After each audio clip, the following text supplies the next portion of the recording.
Once you get that first little piece of shiny in your pan, that's it. It's over.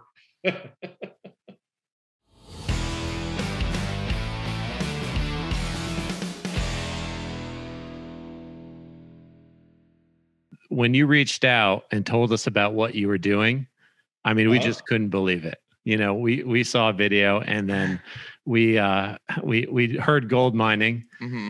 and then we watched the video, and we were totally hooked and just bouncing off the walls. We absolutely loved it. Well, thank you very much. I appreciate it. I'm glad I was able to inspire you guys. Now, which one is David and which one is Jake here? I'm David. Yeah, and I'm Okay, Jake. David. All right, good. All right, and Jake. All right.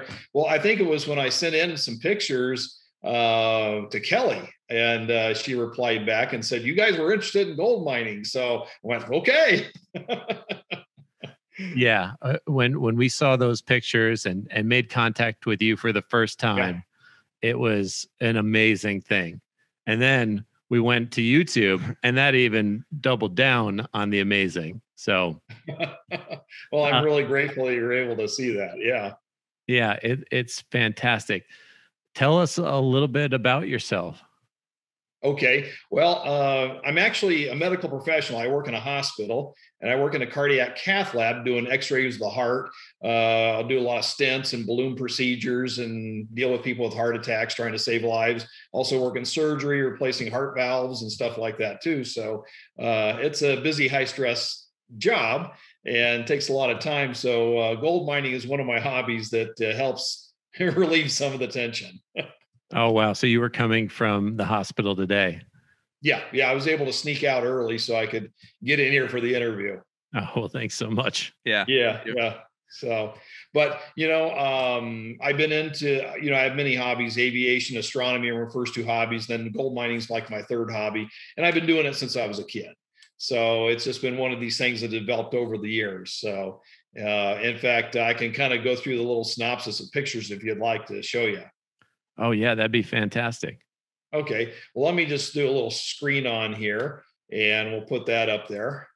Okay. So now we see that. And and we're being recorded right now, correct? Correct. Okay, good. So this is me many years ago. I used to do a lot of hard rock mining where we drilled into, made tunnels, drilled into hard rock. And that's me with one of the drill rigs punching a 4-foot hole for the dynamite. And so that's kind of what I was doing many years ago. And that's my friend Pete next to me, who also, was instrumental in all this. And so we made enough gold to pay for our mining equipment and everything, but we never got rich off of it.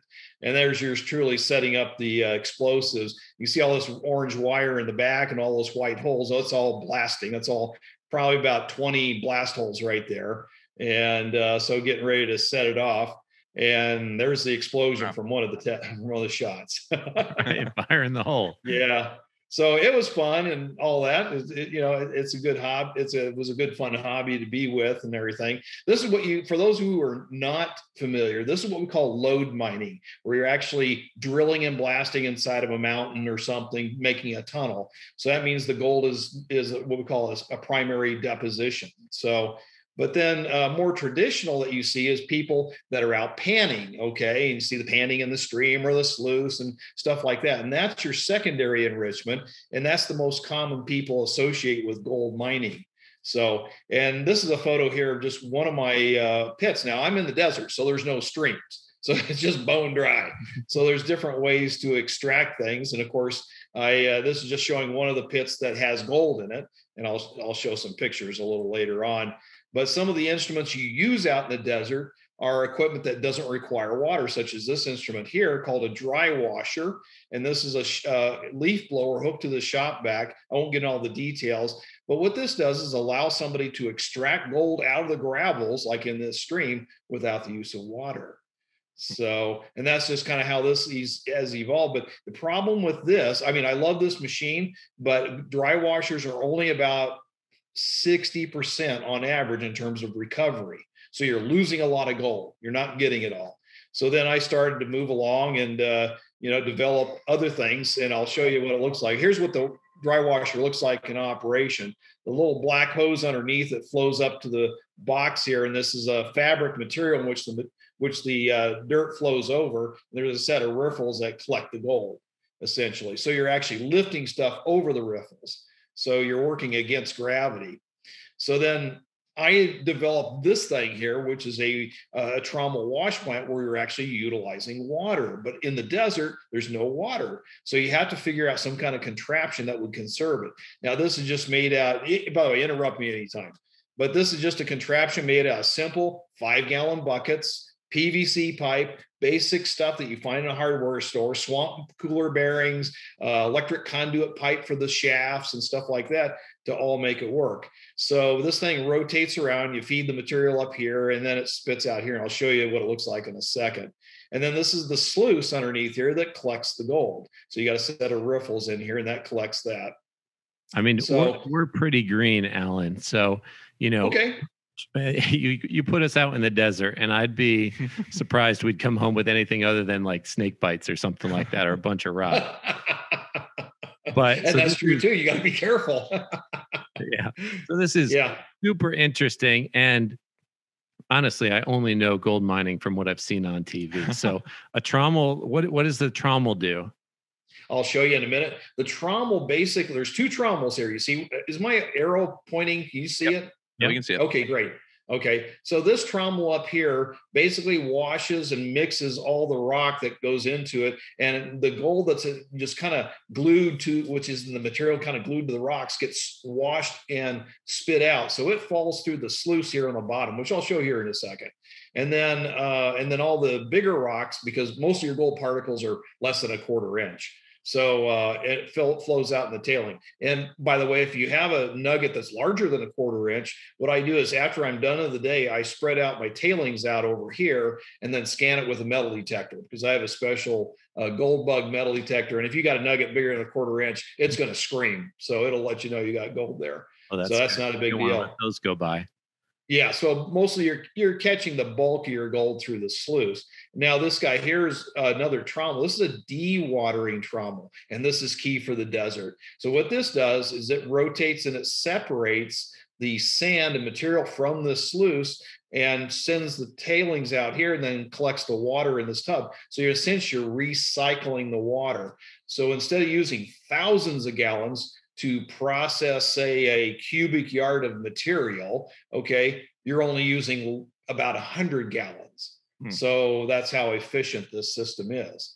And anyway, and this has got a 60 mesh screen. So basically anything larger than 60 mesh flows out onto the tailings pile. Anything smaller falls into the tub. So consequently, the tub eventually fills up with silt. But that was just the early beginnings of things. And so I'll just show you how this works. There's the trommel spinning right there. There's some rocks moving around.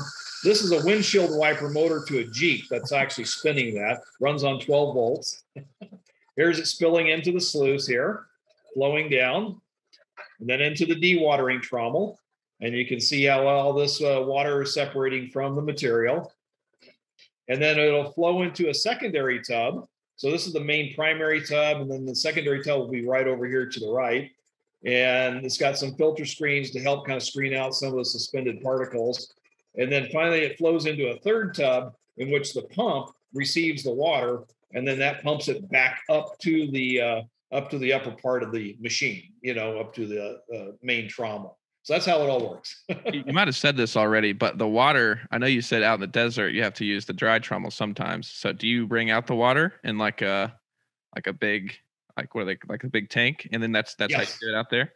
Yeah. What I do is I have a 500-gallon tank that I only fill with maybe 100 gallons, 200 gallons or something like that. It'll last me all weekend. And I wheel it out there. And so all that machinery fits in the back of my pickup truck.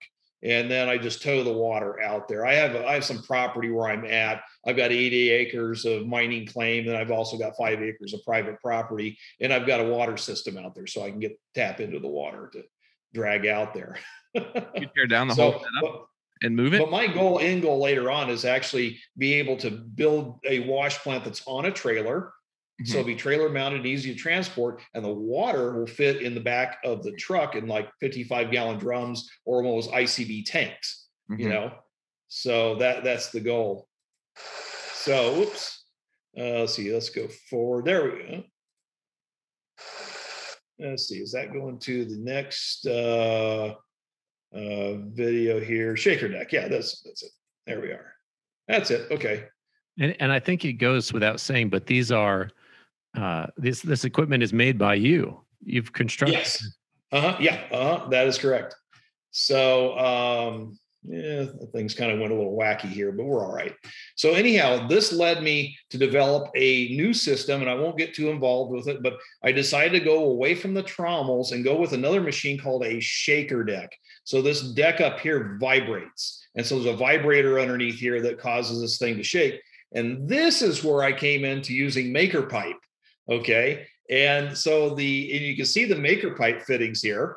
There's normal T fittings that hold this. And what I like about this is that it's super strong. It holds this machine really well, and it's adjustable. So like if I need to change the angle of the sluice, this is the sluice right here, or the angle of any of the parts, I can just loosen it up, change it a little bit, and boom, Yeah. So I don't want to interrupt you in your no, go ahead. presentation on maker pipe, but your image froze. Yeah, half the screen is like grayed out. Half the screen is grayed out. You might have to go back up. Okay.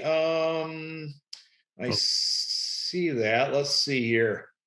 Oh, I think yeah, we can if see. If I go like this, does that open it up? Yeah, we can see that great. Okay, good. Okay. So yeah, it's just a little, I don't know, I think I clicked something goofy and it went haywire. Okay, now does that look a lot better? Yeah, no problem. Yeah, we see that perfect. Okay, great.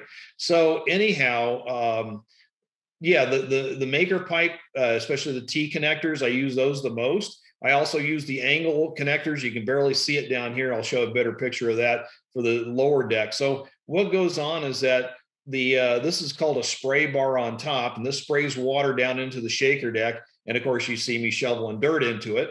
And so this washes the dirt, and I'll show a video here in a second.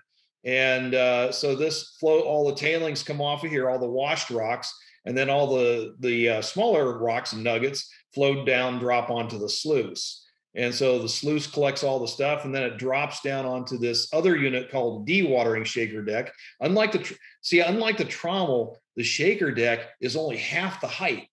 So to build something ergonomically feasible for somebody, especially a trailer mounted version of this, you want it as low as possible because it's really hard to shovel things up over your head.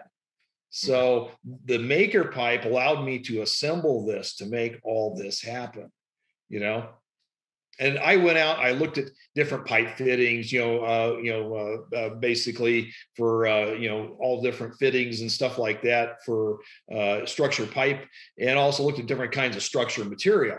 And the maker pipe was, I saw it on Google. I was just looking at images, and I saw your pictures and all that. Went, oh, cool, this looks interesting. And bam, went to your website, and then the rest is history. Well, that's great. We're so glad you found us. But it sounds like you were a fan of Conduit even before ever finding maker pipe. A little bit, because I was looking at conduit fittings and parts and stuff like that, and it just just couldn't find what I wanted. And if it did, it looked kind of hokey. It just didn't look nice, aesthetically. So, and the maker pipe is nice and lean looking and smooth, and it just, and not only that, when it clamps around the pipe, and of course you got your little, plastic fittings on there too, little inserts, man, it just locks on tight, so, and this machine is vibrating. You'll see it here in a minute. This thing vibrates. So you would think that with nuts and bolts and screws, like maker pipe, it would all come loose and fall apart, but it doesn't. It stays locked in. I know it is wild. It's surprising for me too that it stays together. And I get questions about putting maker pipe on a vehicle. That's the common one, right? And believe it or not, I've actually used your videos to demonstrate and say, hey, these aren't going to come apart because look at this guy shaking them like crazy in his wash plant. Yeah, exactly. So, and of course, I plan on developing us into a commercial entity, and this is just what you're seeing here is just merely a test model for the prototype for the commercial version. So, which will be the trailer mounted model. So this allows me to mess around. You can, if you really look at all this thing close, it's full of holes from previous drill holes and things that didn't work out, making adjustments, but that's part of the art of perfecting the design. I know, a little bit at a time, right? Do something. Yeah, exactly. Learn from it, tweak it. And we're excited that we had a small part in that. We worked with a lot of companies or projects that use our parts in their design phase, but sometimes in production. So we're happy to support you however we can. Well, thank you very much. And I really appreciate it. Hey, I love your kits. I mean, the intro kit that you sell is just like perfect. It comes with just the right amount of stuff. And I've bought a couple of those too. And it got me started, And of course, obviously, when I start production, I'll be buying a lot more, obviously. But and so anybody who wants to get involved with something like this, the kit's like really great. Oh, good. I'm glad you found it useful. Mm-hmm. Yep. So and actually relatively very affordable too to get started. So and I think kind of inspires the mind, Yeah, I can tell by the earlier version that you showed and your use of everyday household items. You've got an eye for that, right? I mean, you've got gallon pails, 5-gallon pails. You've got Jeep wiper motors. Jeep wiper motors. Yeah, this is fantastic. Yeah, I'm a hardware scrounger. Yeah, what are some of the other goodies on the plant? Okay, well, the upper shaker deck we just talked about, and I mentioned the sluice. Okay, and then down here is a device that's called the dewatering shaker deck, just like the dewatering trommel. This was a real pain in the butt to create. The large manufacturers make these for the oil and gas industry, but there's nothing miniaturized for the weekend prospector. Anyway, what this does, he's got these two orange things here. Those are vibrators. And these vibrators have to be set up just right, in the right sequence, in the right angles, and to make everything vibrate correctly and cause this entire unit to shake as one piece. So the whole thing is suspended by these little springs down here. You see that one right there, and there's one just off the field. And this allows this whole deck to move up and down. And because these motors are pitched at 45 degrees, the motion is actually this way at 45 degrees. So it's going up and down and causing the material that drops off the sluice back here to flow over this screen deck. Now, this screen is 200 mesh or 74 microns. So in other words, I'm really screening this tight compared to the other machine that was 60 mesh. That was 275 microns. So this is much more efficient. So now I'm able to wring the material of its water and recycle and get the most out of it. So that's the whole idea. But again, it was a real pain in the butt to build because there's a lot of things I won't just get in talking about because it's, bore you to death. But there's a lot of stuff that you can't see that's actually going on that's invisible. It's physics that actually makes this crazy thing work. And it took me several months because the manufacturers of these will not tell you how they work. They'll show you videos, maybe give you a couple of diagrams, but they won't tell you the technical data that makes this thing work. And I spent a lot of time messing around and a lot of experimentation.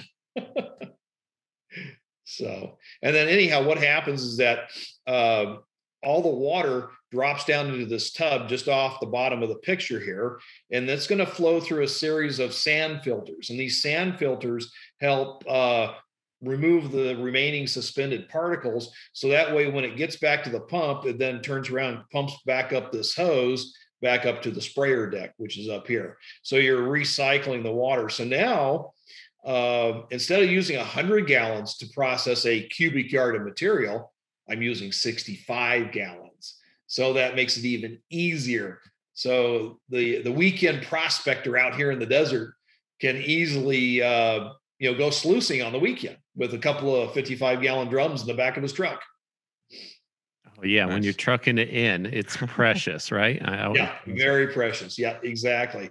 But you figure if you have 2 or 3 55 gallons in the back of your truck, Mhm. hey, and this thing's on the back of a trailer, you can have a lot of fun. And of course the recovery rate is like 95 to 98%. So when you're out there and you have everything set up correctly, you're maximizing your gold recovery. And the cool thing about this is that there's hundreds of thousands of old dry washer tailings throughout the desert that are waiting to get repicked over that still have plenty of gold that the old timers left, even nuggets. And this machine is designed to extract that and make it easy. Right. And somebody getting this wash plant. Like if I decided to do this, right? If I was going to go out in the desert, I mean, Yeah. I've got, like I said, a pretty low chance of finding some gold, but you build in all of that learning into the wash plant. And then Yeah. what are the things that I would have to know? Is it as simple as get it running and then start shoveling uh, Dirt in it. dirt in it? I mean, is that it? Well, the first thing you do if you're out prospecting is to prospect the ground. Does it have any gold? So simply would be to, bring your pan, a tub of water, maybe a couple of 5 gallon, buckets of water with you and do some panning. And if you find a spot that's got some gold in your pan, then you go, okay. Then if you had a dry washer, you could bring it out and test it for running more volume, or you can just simply bring this wash plant out and do the same thing. So, yeah, or you can do test hole drilling with a regular gas powered auger. I have a video on how to do that, and you can test hole drill stuff so you know where to drill. So, for you folks, you're back there in North Carolina, correct? Yeah, South and North Carolina, right on the border. So there's places out there in the streams and stuff that got gold. And so you'd be looking at test panning in the streams, which is actually easier, you know. Right. I got Yeah. pan. Yeah, it sounds like we have to get one of these setups and do it in your creek out here. Dave, Yeah. outside of his house, has got a decent sized creek. So, Well, you know what? And they make, other than mine, because it's more designed for desert, but you could easily set this up at your house too. You don't need the bottom dewatering. You don't need this bottom dewatering thing at all. You can just use the upper two halves and boom, off you go. Right. They just pump in fresh water from the creek. That's right. Yeah, you just pump in fresh water, use either a gas powered pump or an electric pump or whatever. And yeah, and you're ready to go. That easy. Yeah. I mean, Alan, if you saw this area, the creek ever since the beginning, it screamed gold to me. I don't know why. I'm probably, crazy to think that, but like there's runoffs. There's like, old runoffs that come down into the creek that have, big gullies. And I'm thinking to myself after watching Gold Rush, I guess there's got to be gold in there somewhere. I bet you there's got to be, especially on the inside curves of the bend, inside curves of the river. That's where your gold's going to collect, especially on the trailing part of the inside curve. Okay. Not the front part, but the back part. And behind big rocks, sometimes in front of big piles of big rocks, you'll find gold. That's your best spots to check first. Right. The gold gets deposited there over time on the leeward side of the curve. Huh. Yeah. And also on the backside of rocks. And also if your stream flows through a thing called bedrock, which is just natural granite or whatever the source is on the bottom of the stream, a shale or something like that, that's got all kinds of cracks in it. And of course, that's where the gold goes, so you'll find gold in the cracks. Yeah. We got some of that. Yeah. I can think of a couple spots. Yeah. So there you go. I would be getting yourself a nice, good sized pan. I use what we call a Garrett super sluice. I know we're getting off subject, but that works really good. It's a nice, good sized pan, great for testing areas. It's about maybe 18 inches in diameter. Yeah, no, this isn't perfect. I mean, you give this information out. You're the expert. I want to hear it from you. Well, I don't want to bore the audience either that's watching this as well or going to watch it, No, I think it's fascinating. And I bet the audience will too. I mean, it's such a neat thing. And I do want to mention your channel too, because you have a great following on YouTube. And can you talk about your channel and kind of what you did there? Well, you know what? The picture of that bucket wash plant that I had. In fact, let me see if I can get away with minimizing this. Now, did I lose the picture again? We've got the picture. I see the wash plant. Okay, so I'm going to just retune it back to this picture. Does that show up? Oh, I'm still seeing the wash plant. Okay, I got it now. So what I'm going to do is we'll just back up here a little bit. Okay, so this this wash plant right here with yours truly, I posted a video about 5 years ago on it, and I didn't think I get maybe 100 views, no big deal and stuff. It was my very first video. It's like 11 minutes long, and of course I was a little stage fright too and stuff. Sure. And you can see the same costume I'm wearing. By the way, this is a costume from eBay that I got for a Halloween party years ago. And so I thought, why not do this? And this video of this wash plant now has almost 600,000 views. Oh, wow. It just insane. When I was getting like 100 views, I thought, okay, cool. Then I got 500 views. I'm like, oh my gosh. And then I got 1,000. And I was like, I was doing the happy dance. I was like, woohoo, And so I thought, well, maybe there's something to this. And so then I decided, well, let's make some more. And so it's just been that way ever since. And just over the weekend, over the Easter weekend, I crossed the 10,000 subscriber mark. So it's kind of a milestone. Congratulations. Yeah, congratulations. Yeah, thank you. Yeah. So that was pretty cool happening.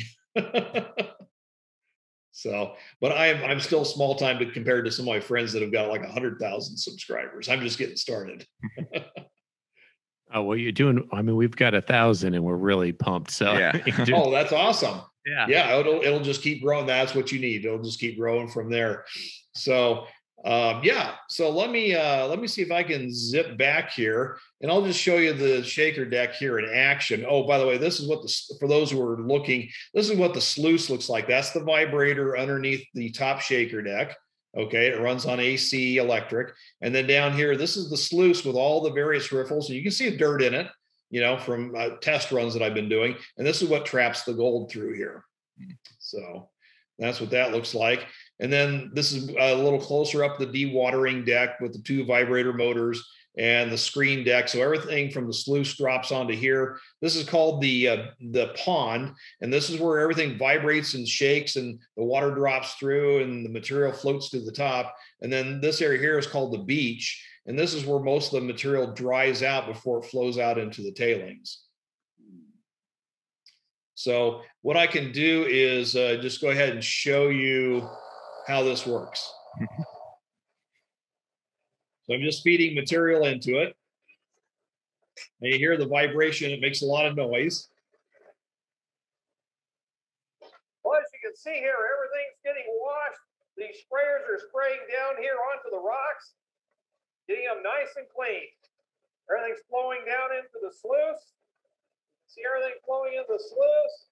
And then it all drops down onto the dewatering deck. And you can see down here, this is the pond right here. See how the material flows down in here, and the water separates and actually flows up underneath here. See it flowing down into the baskets of sand.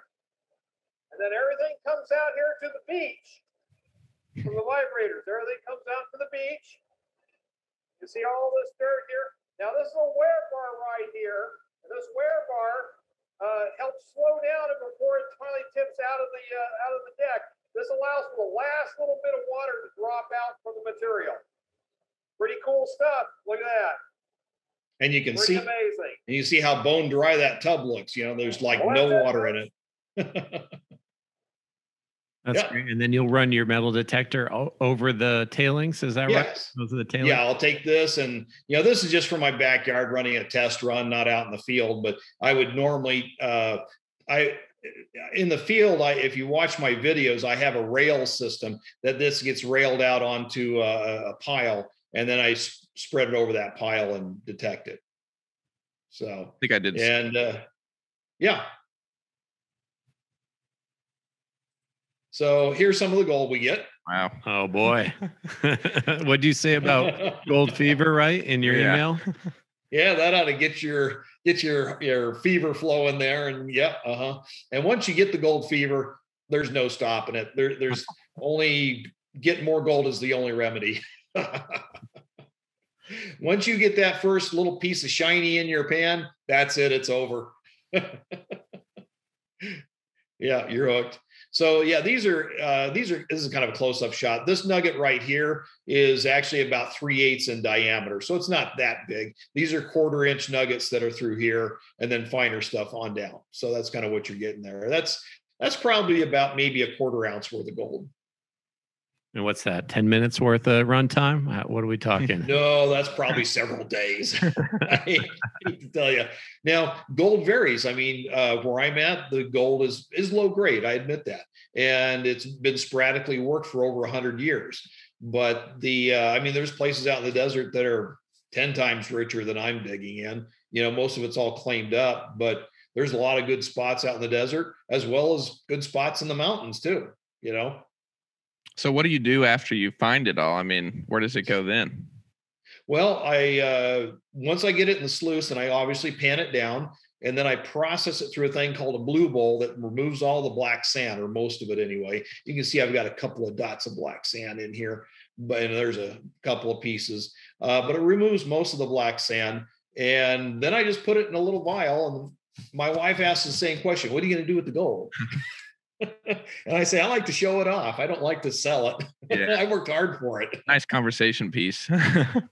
Exactly. And so when the people come over, let's see your gold. So I whip out the vials and the little square things with the nuggets in them and all that. Yeah, here you go. It's kind of fun.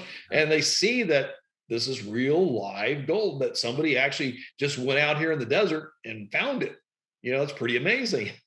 Nice. Right out of the ground. I mean, it didn't come from a jeweler. It wasn't in an ingot. Right. It was out of the ground. Yeah, I didn't go to some gift store that had gold nuggets in it, and I went and bought them. I dug them up. Yeah. No, that happens at the gem mines around us. That's what you get. If you go gem mining at the tourist attractions, they dump a little bit of they help you a little bit. Yeah, they help you a little bit. They salt it. Okay, got it. I thought maybe you guys were actually out hunting gems like sapphires and rubies and garnets and stuff like that. I have seen some of that around here. I don't know if any too close, but I have seen some videos of people. I don't know. You like a big trench almost, and you just look for different kind of gems.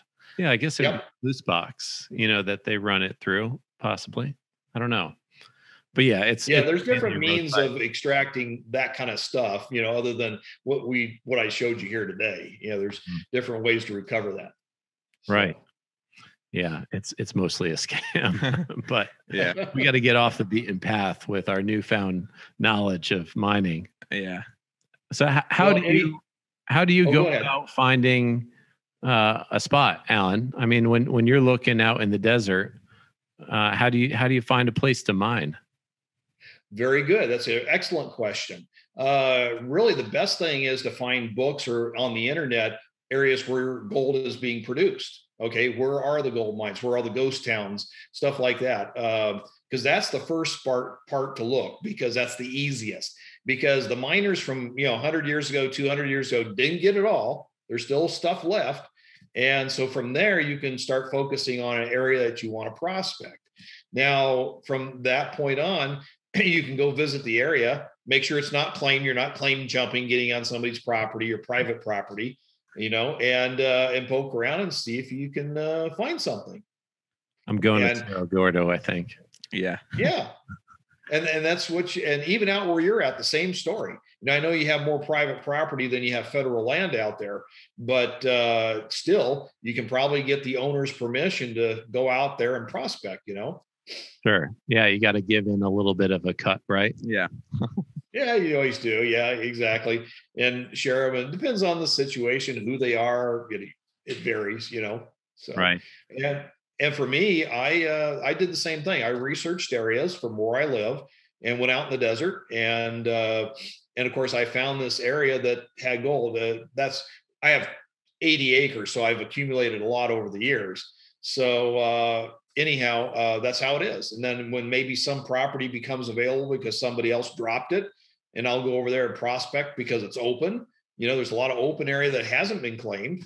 And if I find some gold on it, then I'll throw a claim down on it. So it gives me the rights to the minerals, but doesn't give me ownership of the land. In other words, it's still, in this case, federal land, Bureau of Land Management, BLM, not Black Lives Matter. But yeah, and then and so from there, you do all the proper paperwork and all that kind of stuff to file. And, that way you have the rights to those minerals. Yeah. And there's BLM land everywhere in the West. We don't have very much around here. Yeah. Well, I live in Nevada. So Nevada is like the largest of all the BLM. Even though some of my stuff is in Arizona, which is probably the second largest BLM, but you know what? The other thing I recommend for anybody who's getting into prospecting or might want to is to join a club. That's the easiest thing to do, because there you'll meet fellow prospectors that have had experience, and some of that stuff can rub off on you and you can learn from them. And most clubs usually have some kind of claim somewhere. So you can go out and dig with everybody. And you learn the process. And that's really the cheapest and easiest way. Even if you don't have equipment yourself, you go help them. They bring out the equipment, you throw some shovels in there and you figure it all out. You learn. And that's the least expensive. And then when you finally start getting more into it, then yeah, you can make the big purchase. Yeah. That's great advice. That sounds like good advice, getting into anything, really. Yeah. I usually do. I'm almost sure you got clubs in your area too somewhere, Yeah. And check out your channel too. That's where they want to get inspired, right? Absolutely. Well, I have posted up there. This is Alan's Gold Mining channel on YouTube. So that's my little business card there. And you can see that. And also, if you need to email me, there's my email address down below. So yeah, there's quite a variety. I teach you how to build those trommels that I showed earlier with the buckets made out of buckets. I have a 3-part series on how to do that. I don't have anything for the shaker decks just yet, but that'll be coming in the future. But I'm still working on myself. Anyhow, and I also have a host of other videos too that are kind of fun to watch. Yeah, we had a great time watching. Oh, yeah. I remember it was I think it was like a Friday afternoon, and just dived in and was really excited. Oh, really? Watching them. Yeah. Yeah. They got us so excited that we wanted to come see it. We were ready to drive cross country and go mine some gold. Yeah, we were. You're more than welcome to. Tell me when you're coming out. Let's do it. Oh, that's great. Absolutely. And you're going to keep the gold you find if you get it off of my claim. Yes. Oh, I love it, Alan. Thanks for the invite. We really appreciate it. And well, sure. Thank you very much. And for the interview and to be able to talk with you folks and also the community out there. Oh, yeah. It's our pleasure. I mean, being able to hear about how you use Maker Pipe and just the mining in general is absolutely a treat. Thank you. Well, you're welcome. And again, I love the product and look forward to doing more business in the future. And I hope your company keeps on growing, because that's awesome. Well, thanks so much. And if you need anything, don't hesitate to ask. We'd love to support you any way we can. It really is great to hear from you and talk with you today.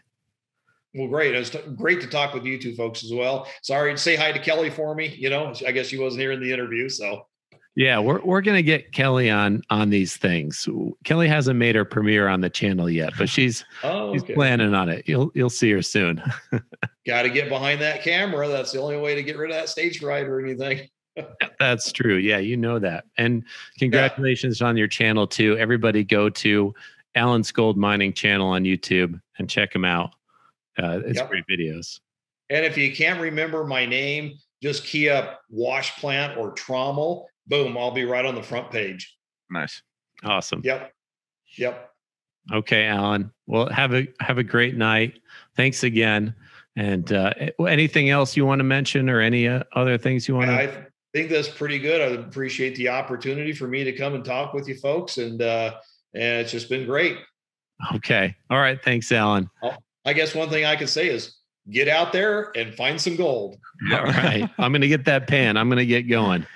Yeah, there you go. I'll let you know how it goes. Get that gold fever.